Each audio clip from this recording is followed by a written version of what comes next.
All right. Hope everyone is doing well. We'll be getting started in just a few minutes here.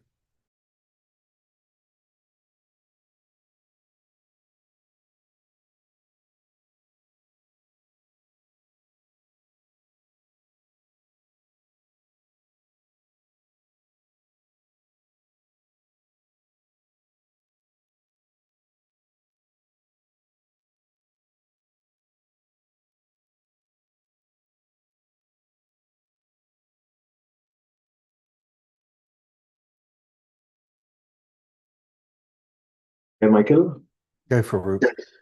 how are you doing? Good, good, good.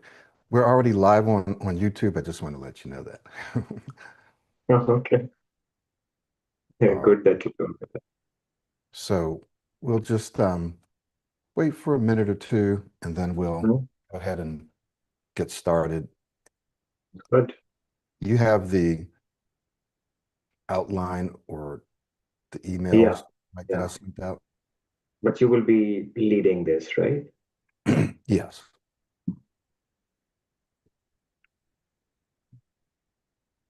So a couple of things I wanted to talk about. One is this idea of making sure that one has a vision, if you will, a vision of the kind of speaker that they want to be and how they want other people to see them, hear them, respond to them. So I have a little form that I developed, and I'm just going to paste it here. Your ideal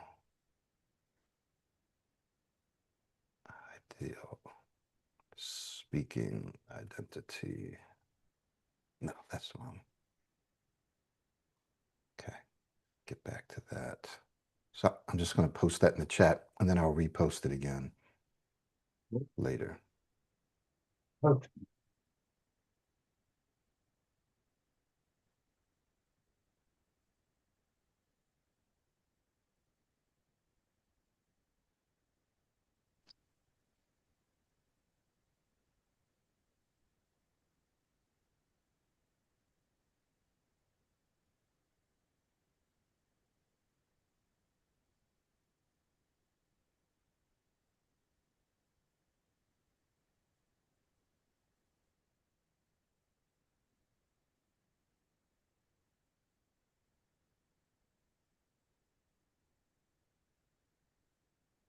Good. So how's everything been over there with you? With me? Yeah. Yeah, things have been good. I just actually came back just like 5 minutes earlier from the place where I'm doing my thesis. So, yeah. Okay. It actually gets quite dark very early here. It has gone to like 4:30-ish. It gets dark. Oh, So because the timing is also changed and then the sun is also getting back for the winter. So yeah, it's going good. so did you guys set your time back? Yeah. So we set our time back and the last virtual speech masters for me was at 5 p.m. It Right. used to be at 6 p.m. and then EST also changed and now it's back to 6 p.m. Something like that. Right, right. Okay. So you guys are on the same timeline time zone as Scotland, right? I'm not sure about Scotland, but the UK is 1 hour earlier than us. We are GMT plus one. Okay. Because Yeah. I have a client that lives in Scotland and they went back a couple a couple of weeks ago, maybe like a week and a half ago. Mhm. So yeah, I think we're all pretty much on the same time now. Good. Yeah. Yeah. So we can go ahead and get started now. This is basically an interactive conversation. So we want to thank everyone who's joined us today. Um, make sure this is up here high enough. We are live already, you said, right? We're already live. Yeah. So if you can open up your YouTube just to check any chats or anything, uh, any questions that people have there, try to make sure the sound is off over there for me. Good. So we wanted to look at a couple of things today that are very much related One of them has to do with how people see you. So when you open your mouth, what do people see and who do they hear? Right.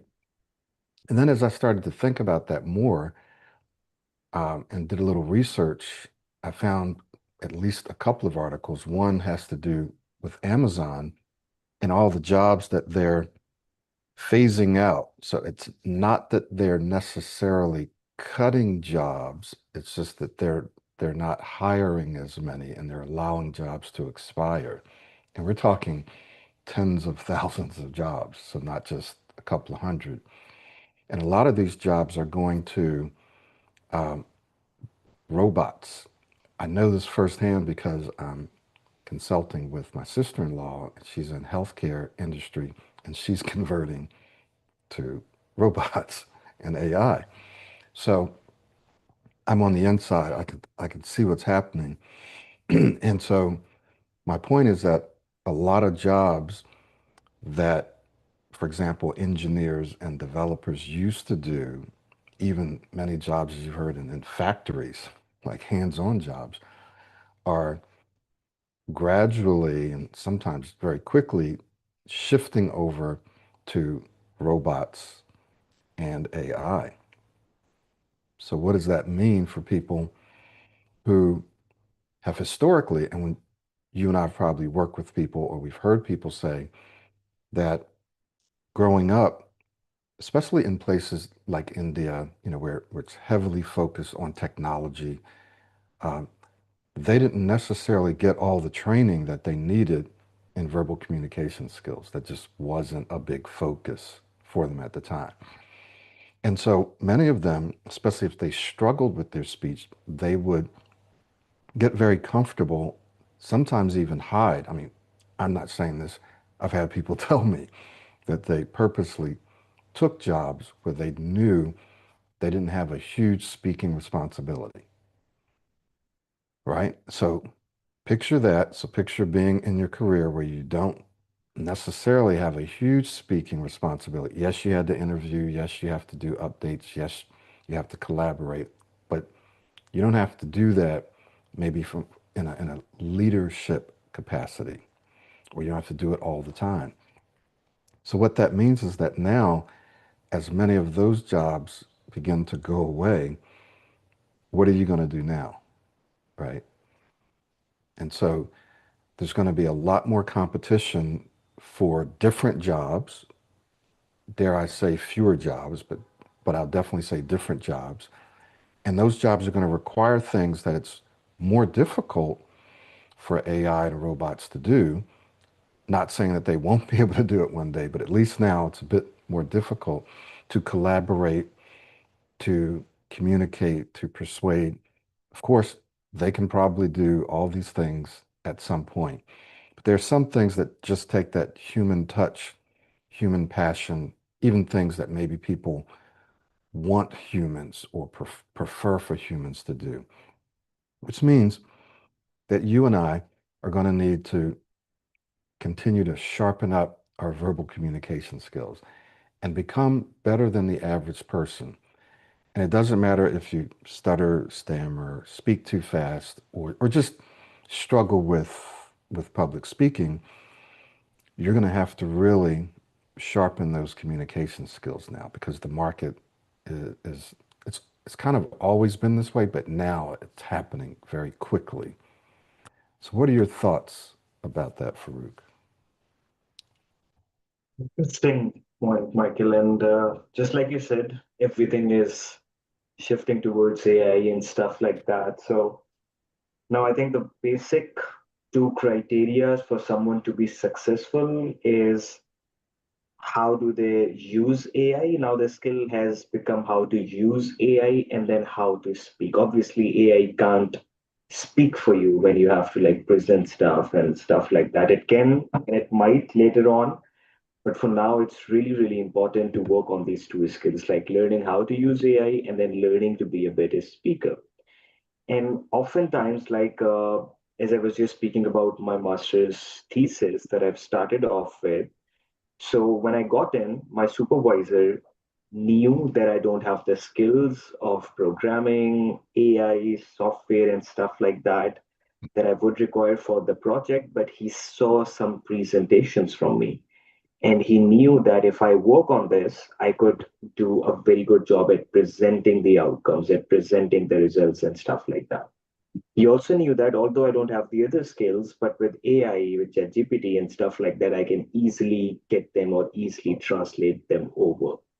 So speaking has become a huge role, even when people hire people, if provided all the skills and everything are the same, they are looking for individuals who are able to present things better. I have seen now, I sit in places in conferences where PhDs present, where postdocs present, and stuff like that. And we have often seen that even if your work is great, you have put out the best results, the best outcomes. If you don't speak in a way that's required, you don't get fundings for your projects, you don't get further things for your project because obviously they don't exactly see what you have done. But I've also seen some people whose work is not great, but they present it in a way, they present their ideas in a way, they present their work in a way that it attracts more funding, more opportunities. I'm talking about funding here because PhDs, postdocs, research is all about funding. So it attracts fundings, it attracts more job opportunities because even if you're not very skillful in what you do, you can become more skillful in that, obviously, but there's a way to present the work. There's a way to do those things. And I think that is really something that takes you to the next level. And I think, Michael, that's the reason why you talked about the website, how they are not hiring more people because they know that if AI is able to do their work for free, why would they pay someone to do that work that is being done for free? They would pay Exactly. someone to do some work that cannot be done by AI or a person who can use AI in the best way. And what Exactly. AI cannot do right now is like presenting your results in a way that you're speaking in conferences, is speaking, meetings, conversations. Up till now, obviously, you cannot use AI to do that. So that Right. is majorly something that we need to work on. Yeah, great points, man. Yeah, you brought up a lot of great stuff. I wanted to just introduce Cassandra again. Thank you for joining us. Some of you who are here haven't met her before. If you'd like to introduce yourself, just letting us know. I know that you wrote a book, so I definitely want you to mention that part and then what you do and then whatever else you'd like to say. Oh, sure, sure. Good afternoon, good evening. As Michael indicated, my name is Cassandra Thomas. I am a client of Michael's. We started a couple months ago, I think now. What I do in the daytime, I'm an agile product manager for a big health insurance company. However, I do have a credit and financial education business. And I wrote a book recently called The Wealth Ripple. And I've struggled with my speech forever. And I come from a family with both of my parents, as well as my siblings, we all stutter. So I wanted to take the step to ensure that I'm able to communicate well. Like you guys were just stating, that if you have something good, but you don't have the right skills to communicate it, nobody's going to know that what you're doing is good. So I decided I've been a self-study client for a while. And I made the determination since I had written my book that I would probably start getting more speaking opportunities. And I wanted to enhance my speech. So when I'm called in to possibly do an interview, a podcast, a speaking opportunity, I wanted to have the confidence to know that I can get up on stage and that I can have confidence that I'll be able to articulate and able to educate and share the information that I have. So I've enjoyed the journey. I'm still doing a lot of the one-on-ones with Michael and working on some things. So I definitely do see the benefit of transitioning from a self-study to a one-on-one coaching because you have that accountability and you have that unbiased feedback that it could be hard to hear, but that's the purpose of it, is for you to pinpoint and see where and how you can improve your communication skills. Thank you. Thank you, Cassandra. So that's an example of just a real live example of someone who's in the midst of really affirming what Farooq said. You can be brilliant, you can be a genius, you can be qualified, but you need to be able to articulate to the world. You need to be able to project that, to promote that, if you will, or else, like Dr. Ismail says, nobody's going to know how brilliant you are, right? So we're not just making this up to sell products and services, although we do want to do that because we know it's going to help you, right? So we want you to join our Virtual Speech Masters Club, to get our self-study, to work with us, because we know it's going to help you. So I have no problems with selling that just because I believe in it. I've seen the results over the last more than a decade, and we know that it works and that it's going to help you. And then especially with the advancement of AI and robots. I mean, this is huge, huge, huge, huge. So again, I just want to reiterate, like I personally know, because we're actually working on something that we'll be presenting to you.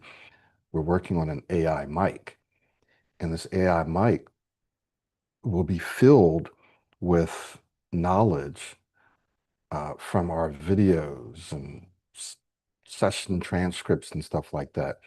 And what we're hoping that it will do is reduce some of the costs that people, but if there's some people that just either can't afford for coaching or not ready for it, they'll be able to speak with someone that sounds just like me and can give you many of the responses that I could give you because it's been trained in my knowledge. It won't be exactly the same though, right? I'm not saying that it will never be, but at least right now, it's not the same because it doesn't have in the same way that we do, doesn't have a soul or heart or spirit or the same kind of passion or the ability to look and interpret things based on my experience, just because it won't have all of my experiences. It will have a snapshot of it. So while it can be extremely good, extremely efficient, I can probably learn from it, right? But it won't be the same. So the reason that we're telling you that is because there are a lot of things that AI will be able to do. But like Farooq said, it probably right now, your job probably won't allow you to let AI present your work or give them an update or present your paper. So, or do an interview for you, right? Maybe it can write up your resume, but you're going to need to do that stuff. So, so that means you're still going to have to work on your speech, even though AI is really advanced and you can get it to do a lot of stuff, look like you, sound like you, have a lot of your knowledge, but it can't do everything. So we want to talk about number one, uh, the need to communicate effectively. I think we can all establish that it's there.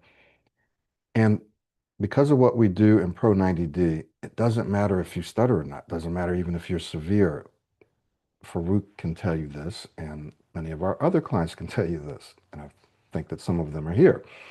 You can go from stuttering, be it mild or situational or severe, to becoming one of the better speakers around.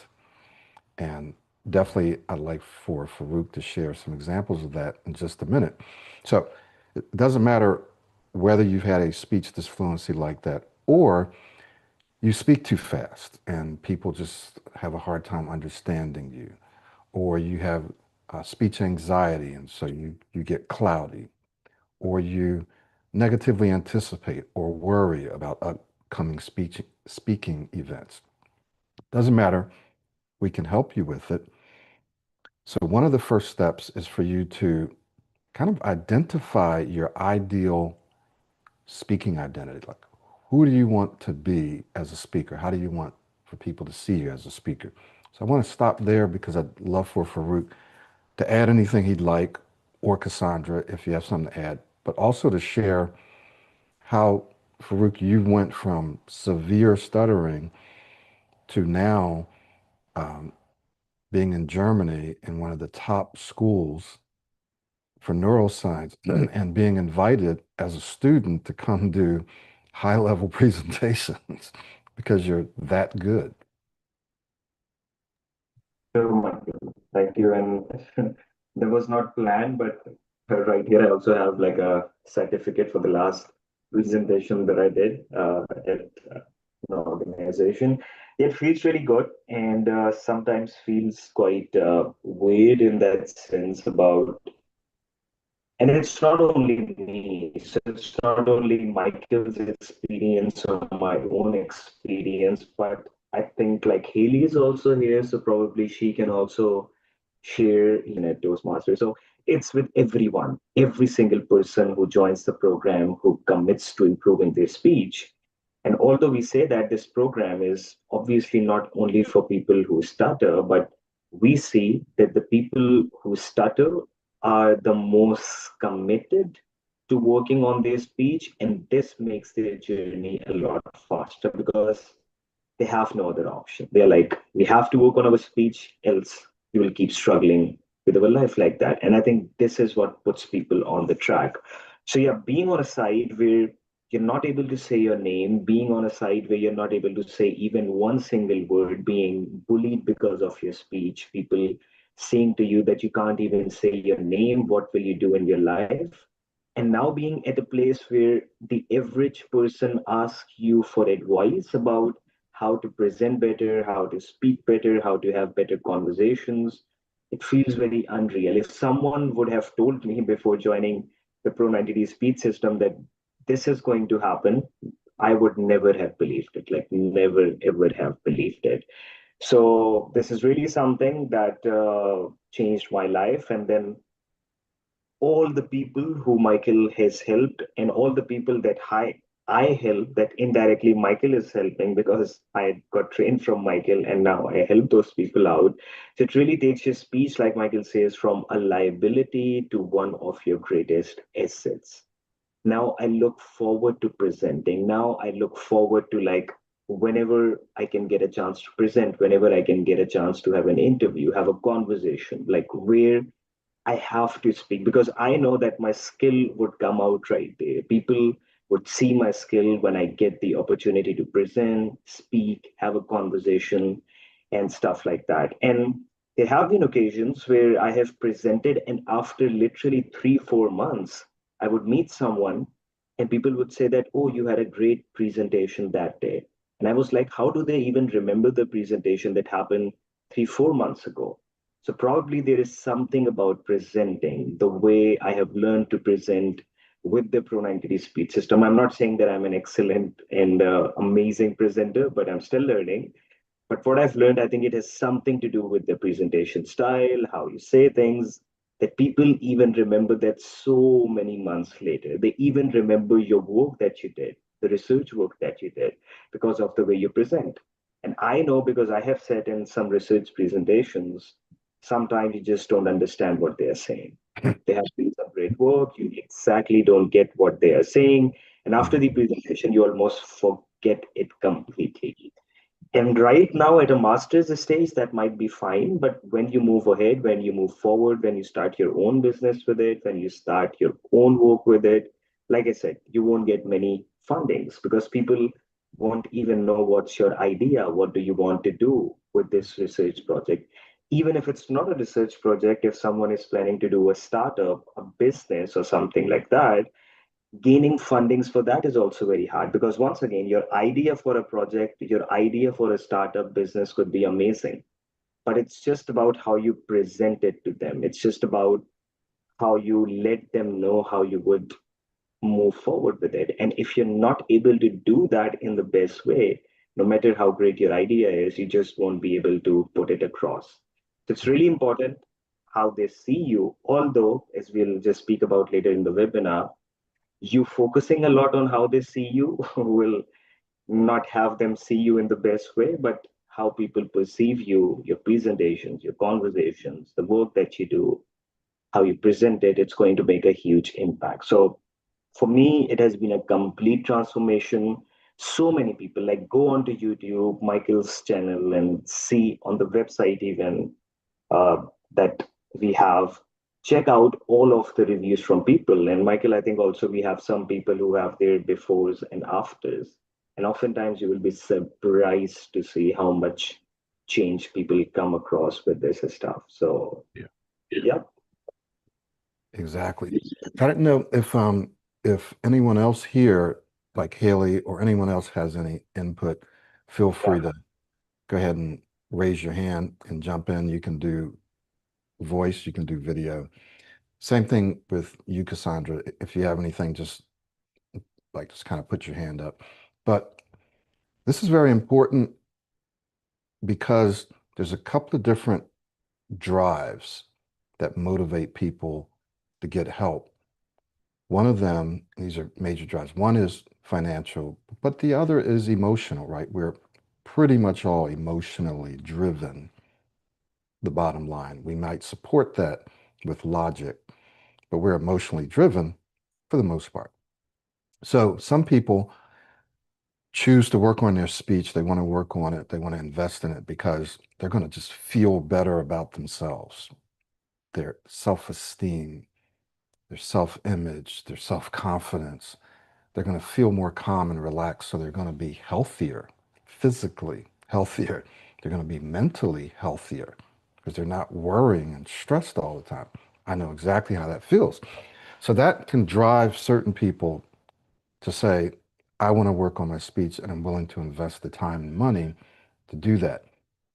But for other people, and I've seen this over the years, it is often financially driven, which there's an emotional aspect to that too, right? Where they're not able to get the jobs they want.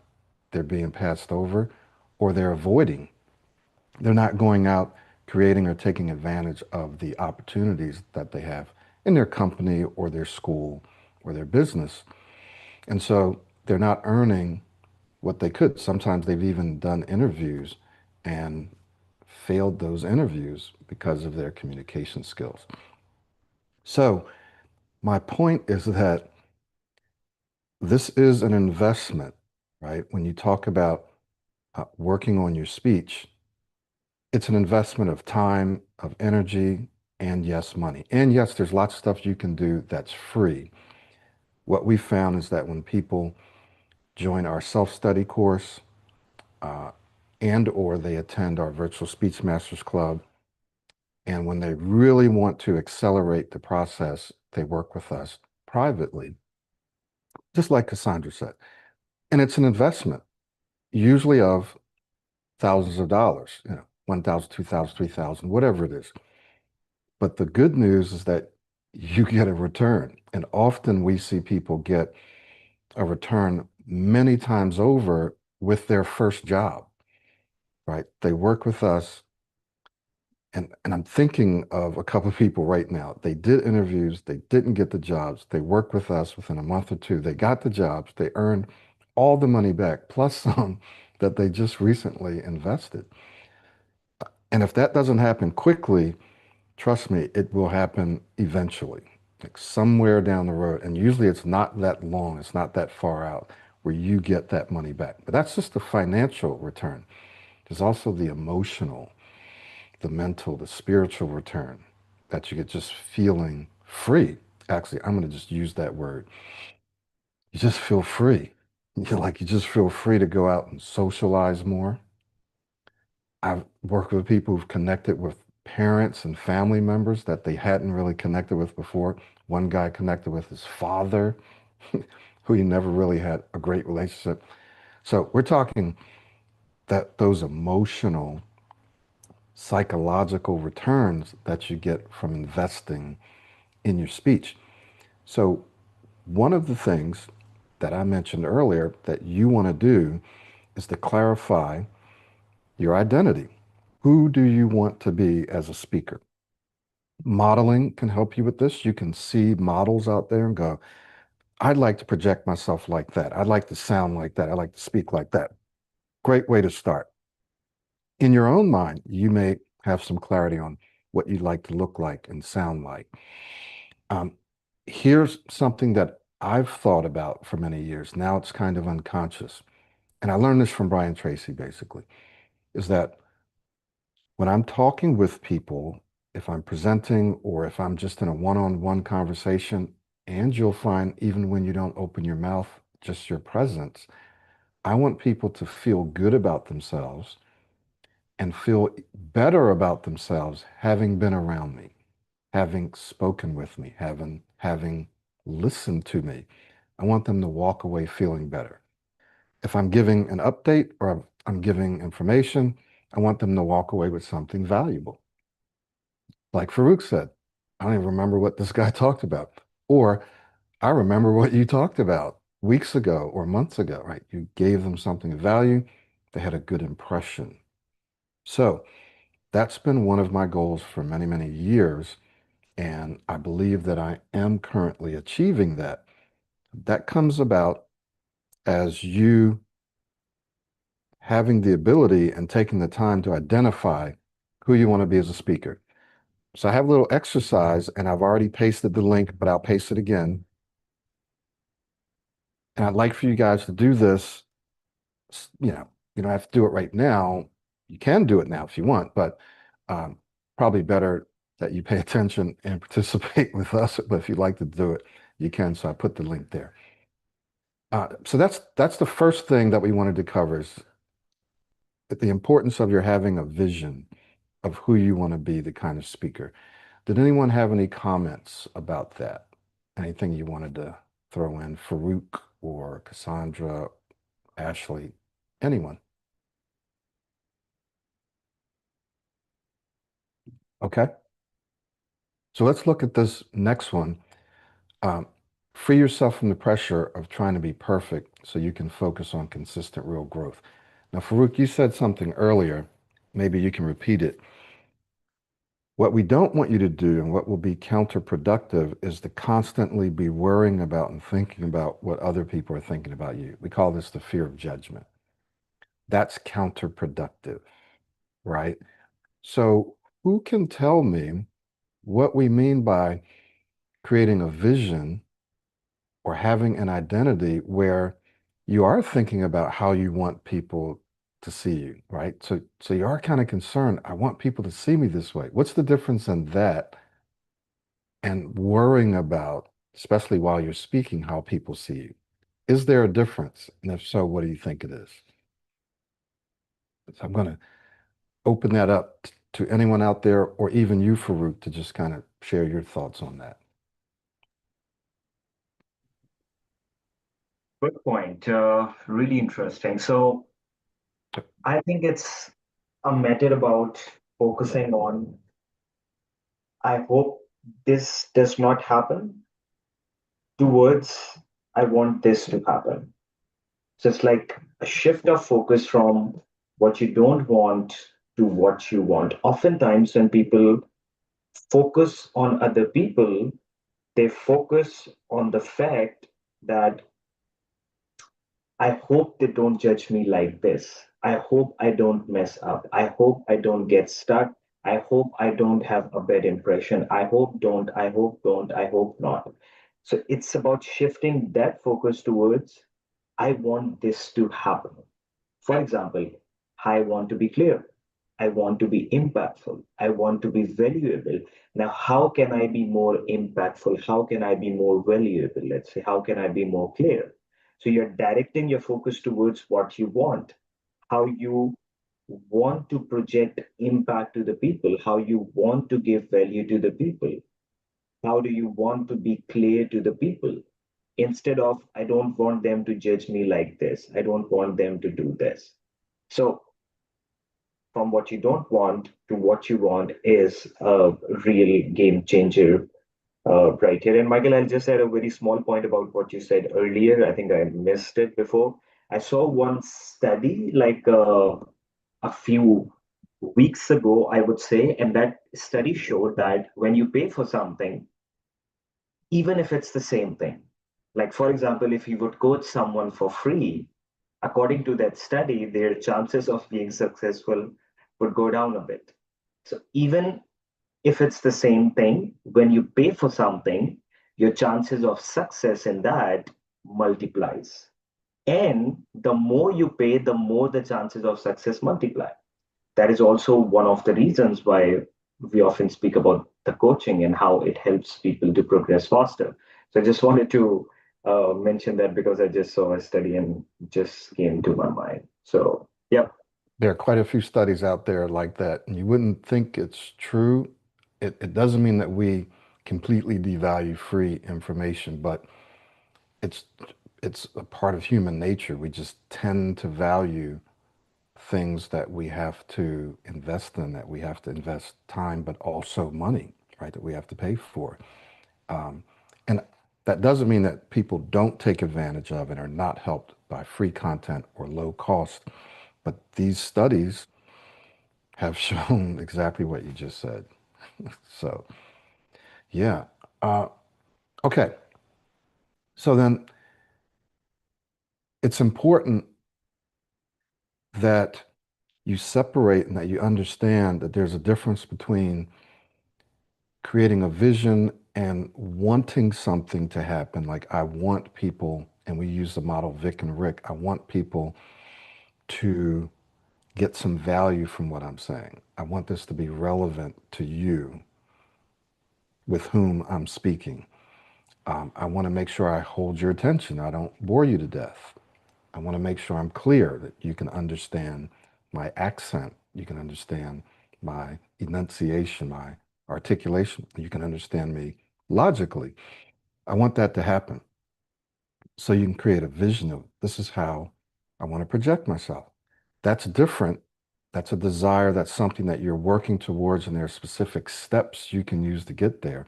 That's different than the fear, right? So one's desire and one's fear. Fear is like for I'm afraid. I hope that this happens, but you're also worried about, well, what if it doesn't happen? What if I get stuck? What if the same thing that happened to me last time happens this time? And that worry causes what we call a stress response. And the stress response actually diminishes your performance. Your breathing gets more shallow. We begin to take oxygen and resources from our prefrontal cortex, right? And we call that your amygdala hijacking your thinking brain. Then you go cloudy, everything goes out the window, and you don't perform as well. So then, when you when you focus on, or you think about, or you worry about messing up, or what other people think about you, when you worry about that, it often decreases and diminishes your performance. But when you focus on what you want to give, how you want to serve, the value that you want to contribute, the fact that you want this to be clear, which means you are thinking about, yeah, I want to make a good impression on them. But it's a desire. And it's a desire that I like to call a positive distractor. So it's distracting. It's also called a mental puzzle, something that your brain is working on, but it's helping you as opposed to hurting you. Very important distinction that we wanted to mention. So, yeah. Haley, did you have anything you wanted to add? Because I saw that you put your hand up and then Farooq started to answer. So I just wanted to make sure that you had an opportunity to answer if you wanted. If not, then we'll kind of move to the next point. So you can always just throw your hand up if you need to.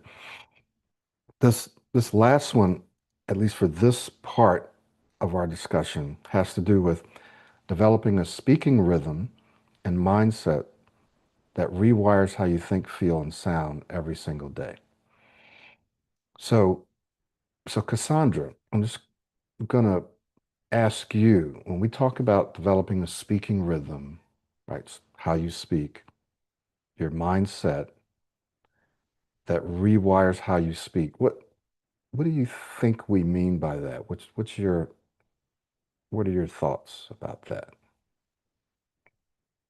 Was that the mindset or the rhythm or both? Both. Yeah. Both. So, Okay. yeah, Okay. we're just saying that one of the things that a person needs to do is to develop a new way of speaking, a good Mhm. speaking rhythm. as well as a new way of thinking. And I think you and I talked about this in our last meeting, probably, right? Mhm. Yeah, what are your thoughts about that? Yeah, I think in order for you to have the success to make the changes, that you definitely would need to have that mindset to understand and know that you can. We talked a lot about the benefits of like self-talk. So that, of course, plays a part in setting your mindset, getting away from the negativity, getting away from identifying yourself as someone who stutters or have trouble Mm, speaking. So you kind of, we've talked about that a mm. few times, and a specific example just from our recent session was that I wrote down a word, and you stated, don't document that. You don't want that to be something that you focus in on. And so I think that again goes back to trying to change your mindset and stop identifying yourself as someone who doesn't have the ability to communicate effectively. So, Huge point. Thank you for bringing that up. I don't know mhm. if I would have brought that specific point up, which is why we have other people here, right? Because you're both kind of bringing up stuff that I'm like, oh yeah, that's huge. In that, yeah, because you and I've had other clients do this, and we call it cataloging, right?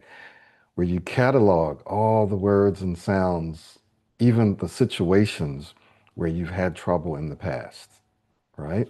So I had trouble with this word. Let me write this down so people have a whole list of words. And the funny thing is, your brain will play tricks on you. And one day you'll be able to say that word, the next day it'll be another word or a different sound. So, but when you catalog words, sounds, or situations, you're telling your brain to pay attention to it. You're telling your brain that this is a problem. And so now you're starting to believe that this is a problem and that it's going to be a problem. And often it becomes a problem, right? And then the more you catalog, the more problems you have. And then the less capable you feel like you are. That gets wired into your identity, like who you believe yourself to be as a speaker. So one of the things we do in Pro 90D is kind of attack that from different aspects. Mindset, yes. Affirmations, self-talk, audio listening, video watching, all of those things. But also uh, changing how you physically speak. So modeling, free flow speaking, breathing, slowing down, huge one for everyone's slowing down. All those things. So physically helping you change how you speak. And then your belief, your identities, just learning to view all of your experiences differently. And it's really the old saying, half full, half empty. I spoke for 5 minutes. I used to struggle the whole time. Now I struggled for 4 minutes. Some people can see that as the glass half empty. I still struggle for 4 minutes. But you could look at it like, oh, I struggled 1 minute less than I usually do. I'm making some progress. That is an identity shift. It's a mindset and identity shift. You will get to the place where you feel like I can handle any speaking situation, even if I get stuck, even if I stumble. For some of you, you may say, even if I block or stutter. We don't like to use those words, but you may say that. So you can still handle it smoothly, confidently, calmly, even if you get stuck. And still, that presentation or that conversation or meeting can still be superior. I mean, you could have performed at superior levels even though you got stuck from time to time. So keep that in mind because that's an identity shift. Okay. So, yeah, Farooq, Cassandra, Haley, Ashley, Isaac. Go ahead. Probably you can take the names of the people on YouTube as well. So yeah, Yeah. interesting point. So I think a great point about words that you just mentioned right here, Cassandra. And like we say, you can keep working on the words, and then you will find that your brain will get more and more words. You will never end on the word. Some people speak 4, 5 languages. So, how many words will you work on? So, that is basically something that you can keep working. And if you keep working on a word, you can get hold on that. And after a day or two, because I've also tried it, after a day or two, I'll figure out that I'm getting stuck on the same word that I thought I got over with, or the struggle would start with another word. So, working on the words is never helpful. So try to work on your speaking identity as a whole. The words will take care of themselves. And if sometimes you're able to say those words out smoothly, I'm sure it happens to everyone that you're speaking, you say a word, and then you look back and you're surprised at how you were able to say that word smoothly because you've always struggled with it. And then you will realize that probably you were just not focusing on that word in the moment. So the problem is not the word, the problem is focus. The more you try to then work on that word, what you're essentially doing, like Michael said, is that you focus more on that word. So it's like you're trusting the thief to investigate the robbery. You are focusing on trying to not get stuck on that word, not realizing that the focus is the problem. And once the focus gets out of it, it becomes quite easy. So this is really something some people do a mistake of working on the words, and this is really something that we don't want you to do. Some people say that it's hard for me to focus on my successes. So, for example, it's hard to focus on, like Michael, you said, the glass is half full. So, in that case, I would say look back. In the webinar, we are mostly talking about looking forward and where do you want to get, what do you want to become. But I would say if you want motivation, look back. Because when you look back, you realize, okay, the glass is not fully full, it's 50% full. How full was the class before I started working on my speech? And then you will realize, it was a lot lesser. And that will motivate you. Oh, I'm a lot more successful than I was when I first got started, or even before I got started. And this gives you the motivation to work more.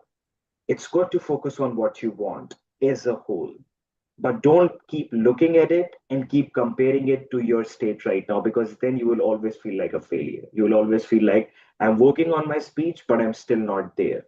We have heard this many times. It's good. Like whenever we hear clients speak in the meetings, whenever they say my speech is going good, we know that there is a but coming afterwards. My speech is going good, but I'm still not there. But still, this is not happening.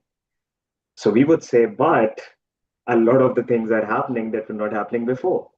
At the start, when you were not working on your speech or when you just started working on your speech. So look back for motivation and look forward for inspiration.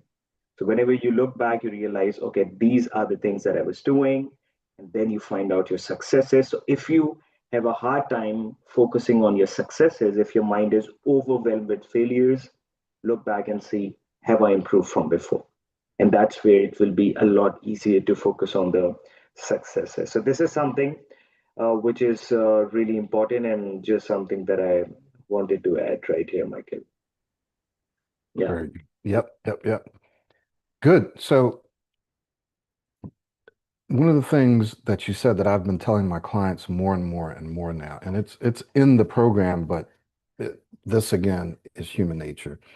We tend to set up what could be unrealistic expectations for our progress in whatever it is that we're doing. And in part, you kind of have to, in a sense, or you might not get started, right? If you're like, "Oh, I'm only going to get a little better, why would I pay for this? Why would I do it?" If you think you're only going to get a little better. And so it's almost it's a survival instinct. It's something that we do to motivate ourselves to take action because we're wanting to see ourselves out there like 100% completely free. But the reality is, it's often and usually not a straight line to where you're trying to get. You're never going to be 100% of the time. There might be times where you are 100%, just bam. But that's not going to happen all the time, every time. And it's going to take longer than what you think, and it's probably going to be more challenging than what you think. That's just life, right?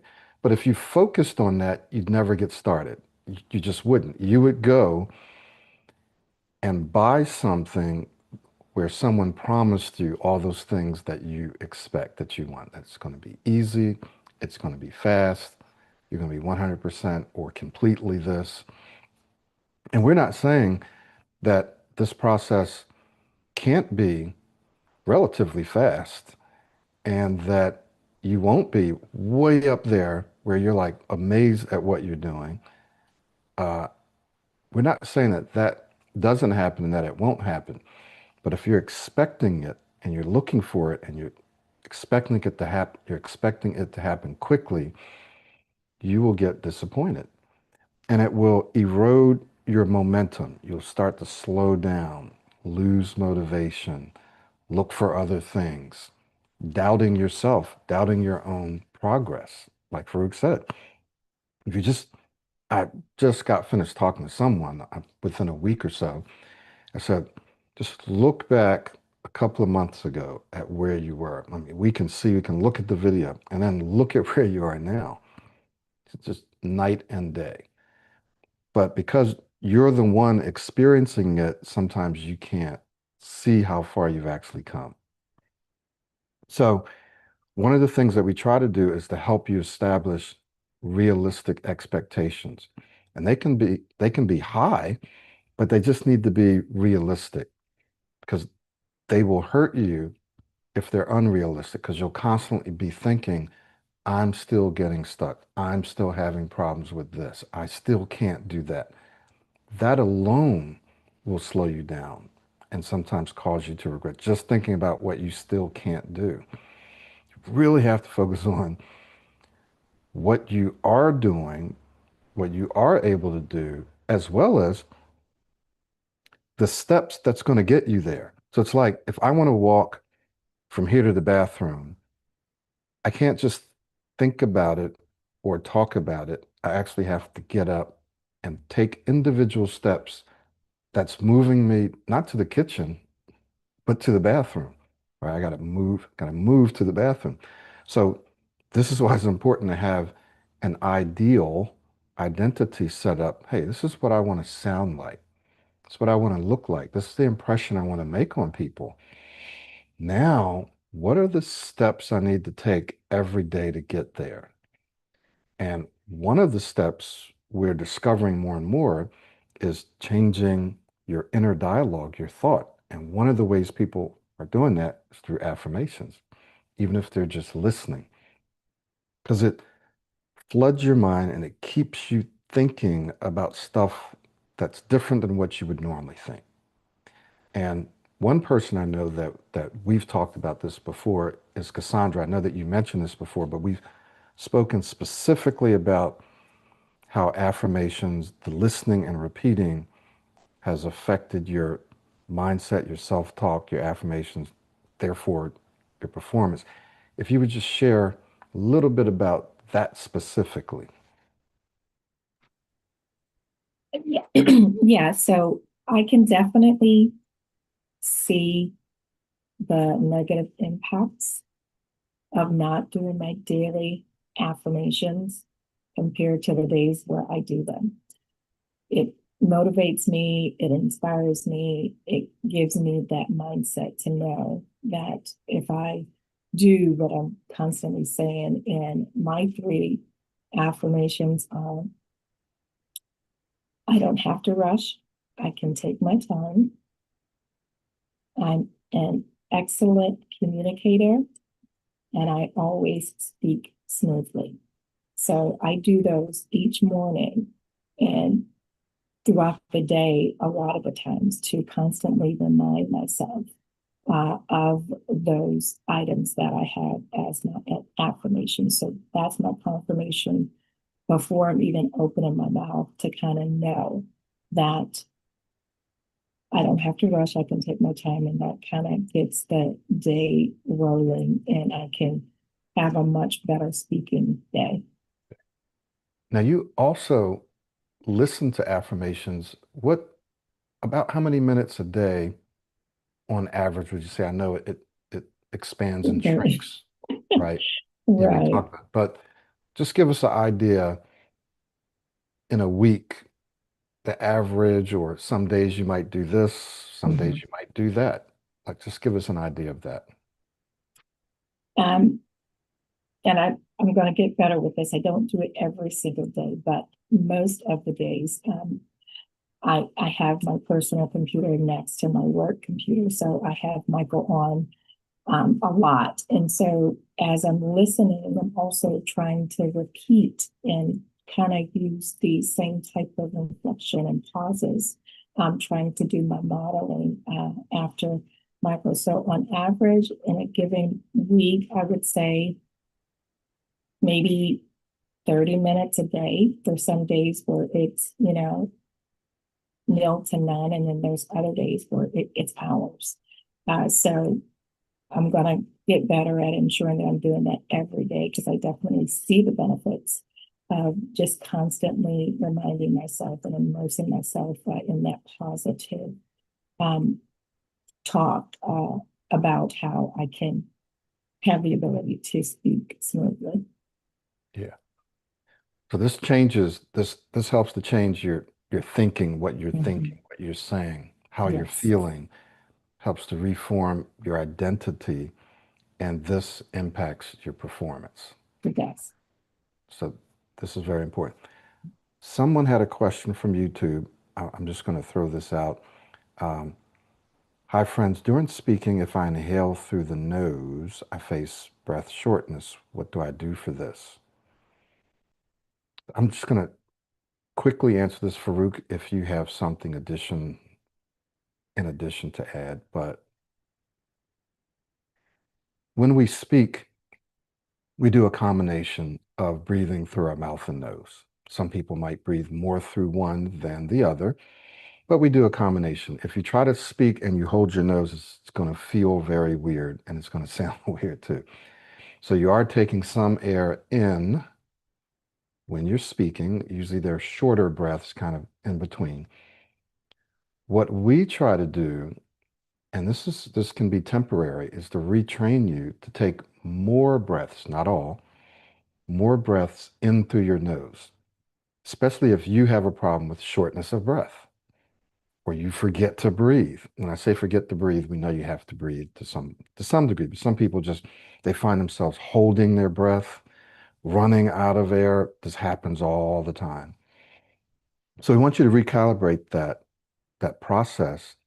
So when you consciously take more air in through your nose, then you remind yourself, oh, hey, I'm breathing and I need to breathe. You also have more oxygen in your system, which helps you become more relaxed, feeds your brain, helps keep your brain clearer, and you have more air to speak with. Remember, air gives you the power that you need to speak. If you don't have any air, you'll get stuck. You'll block. You'll be like, because your airwaves have been cut off. Sometimes we call that the Valsalva maneuver. Just cuts it off. You can't say anything. So when you breathe more in through your nose, not all the time, just breathe more, you're reminding yourself to breathe more frequently, to breathe deeper, and you're giving yourself the power that your speaking system needs. Just imagine words riding the air. And if there's no air, it's harder for those words to flow. So you're giving yourself the power that you need. You're keeping your brain clear. You're feeling more relaxed. You have more power.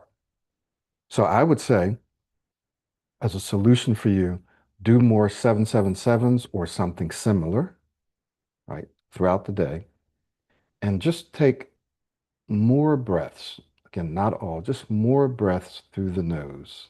And obviously, you speak on the exhalation. Our free flow speaking exercise can help you a lot also. So I'll just mention those. I don't know if I left out something or if you guys want to add anything to that. No?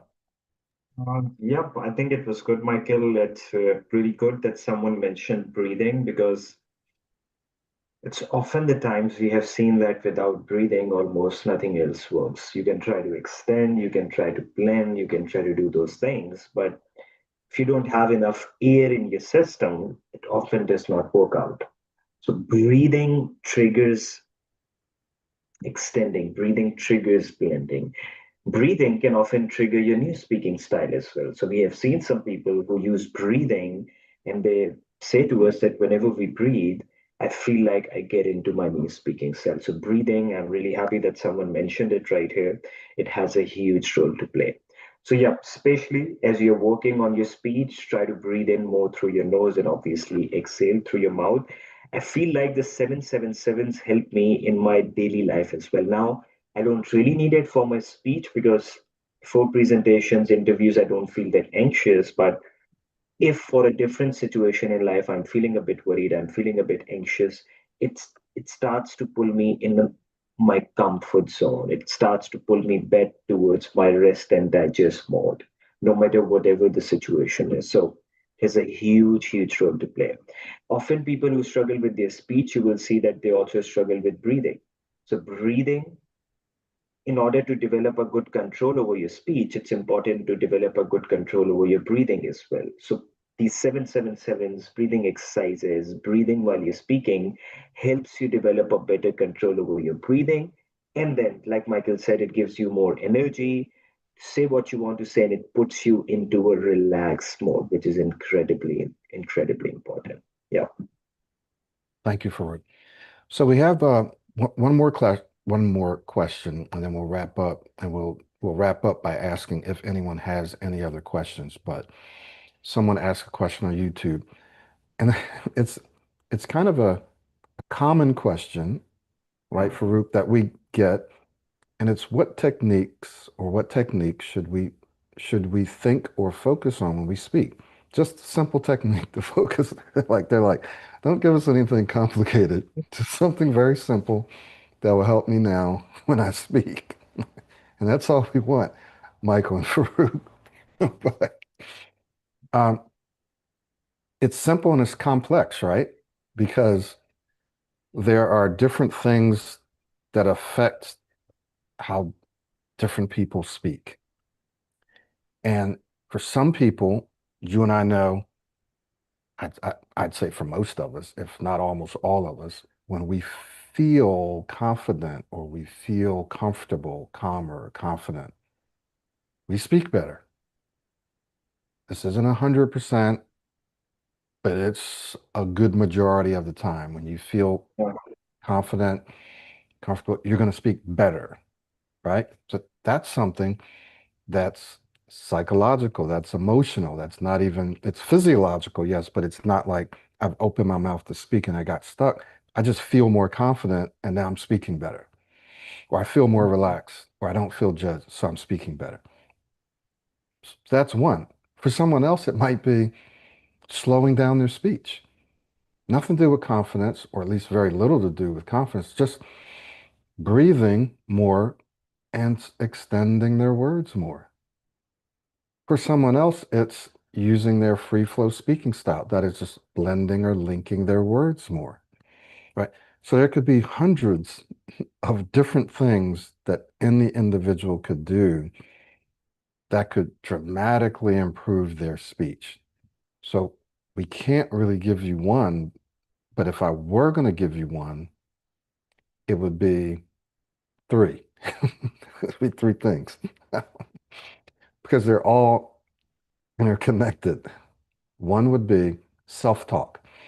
You have to learn to talk to yourself before, during, and after speech, especially during. Because if you don't talk to yourself, you will automatically and very naturally do what you always do. You'll speak the way. So self-talk makes you aware of what you're doing and what you want to do or what you need to do. Number one. Breathing. Just got finished talking that. We have to breathe. We have, especially if we're feeling anxious or we've had trouble with breathing, shortness of breath, getting stuck, blocked.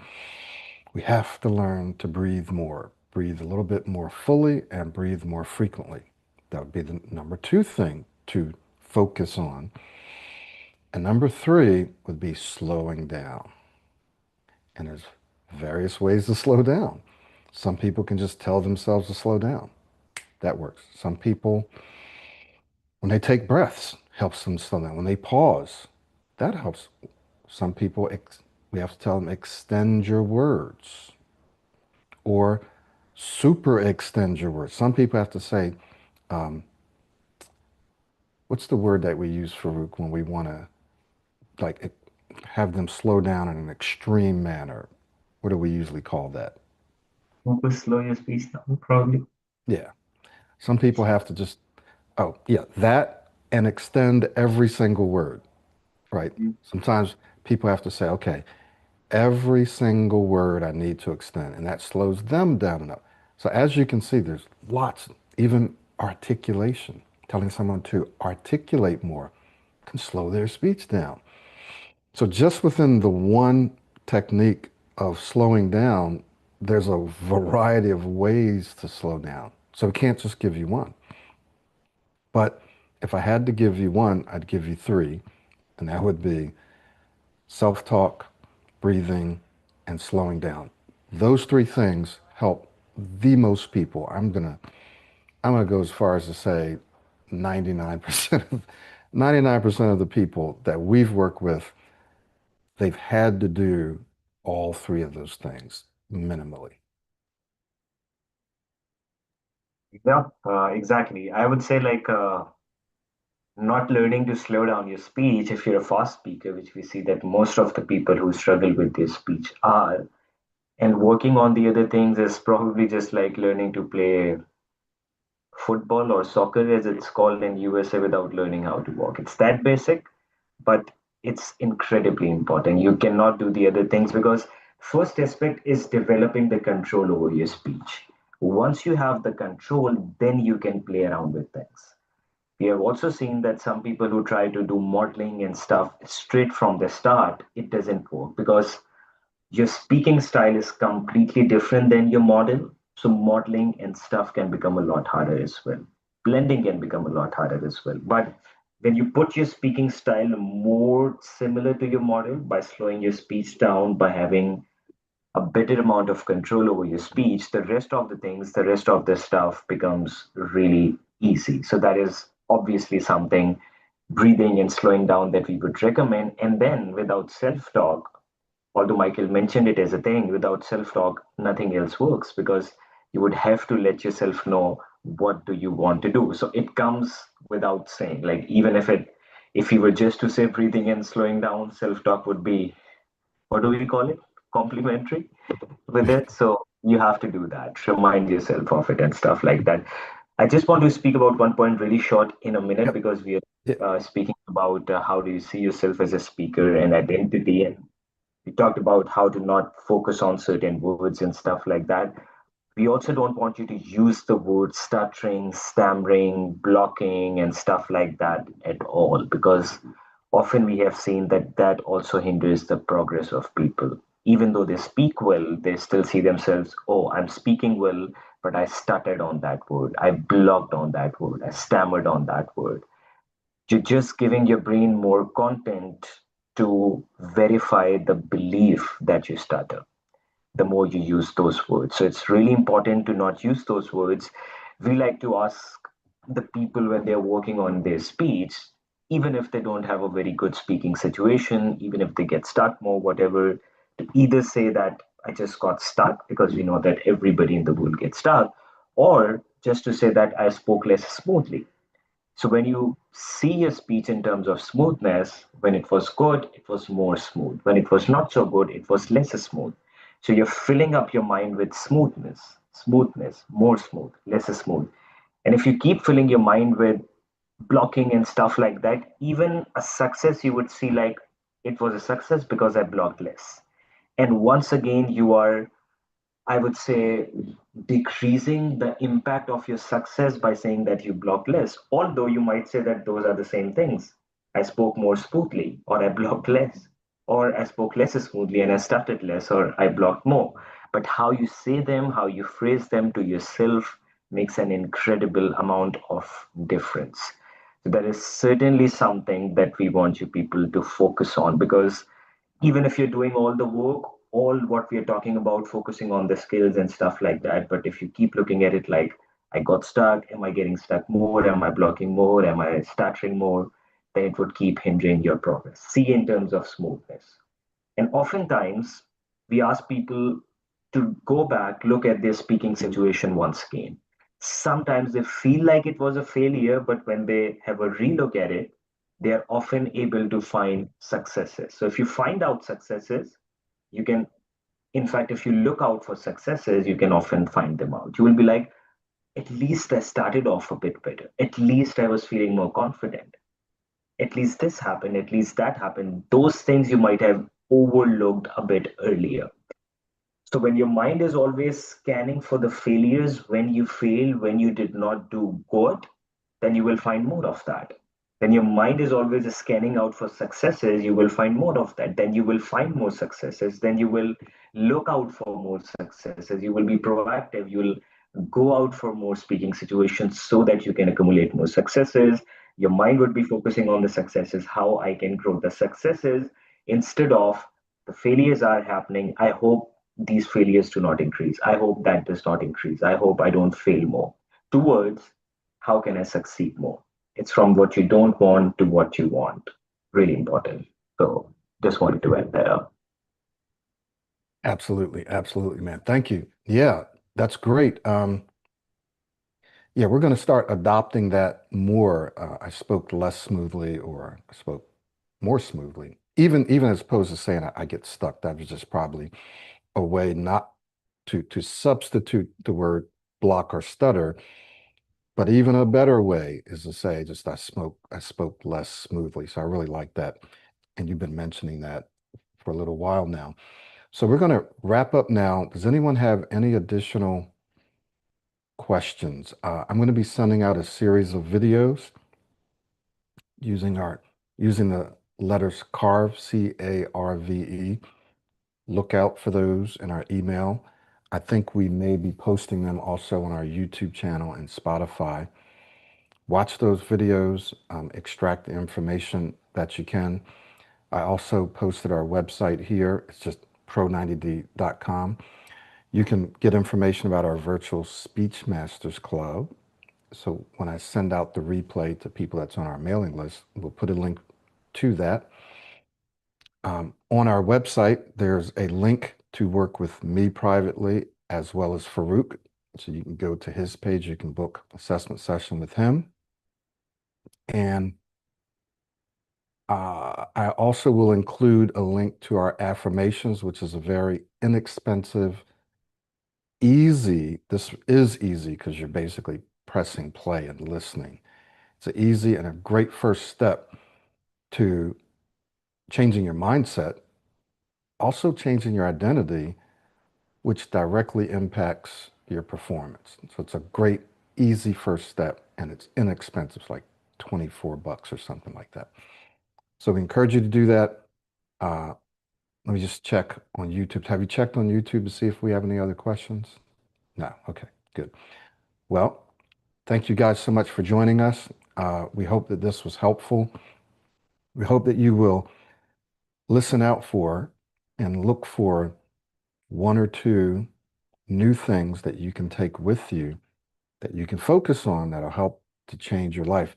Really, all we need is just one new piece of information to change our whole life. So you could extract one thing that Cassandra said, that Farooq said, that I said, and that one thing could be the impetus to change your entire life. Just boom, just take you off in a new direction. So keep that in mind.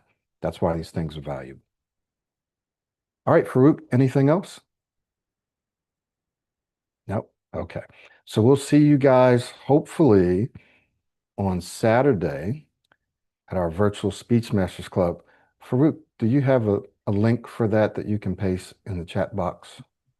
You can get to it from our website there, but we can also paste a link here. I mean the link for the meeting on The Saturday? link, no, the link to the landing page of the virtual Speech Masters. Yeah, sure. Yeah. If you can't get to it quickly, I can get to it pretty quickly.